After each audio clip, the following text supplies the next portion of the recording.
Good afternoon, good people.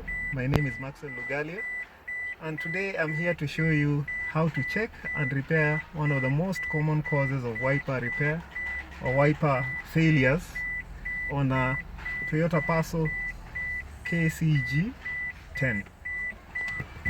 I need to demonstrate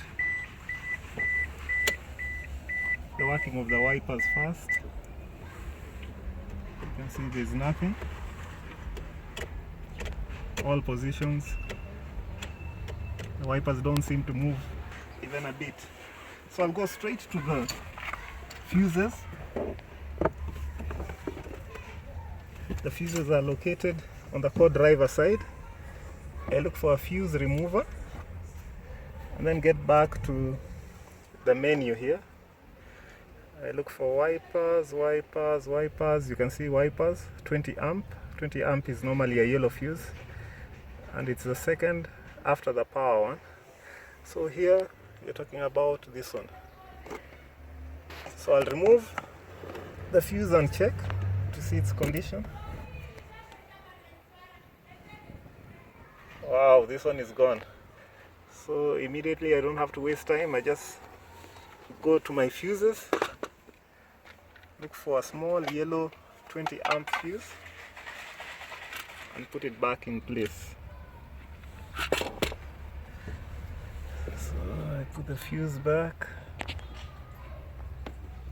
don't know whether you can see from there. Can you see the new fuse? Press it back home fully. Once I've done that, I try and test to see. You can see the wipers have begun all speeds. Great. So I put back my items. I keep these as a souvenir. Okay. Then put back the cover.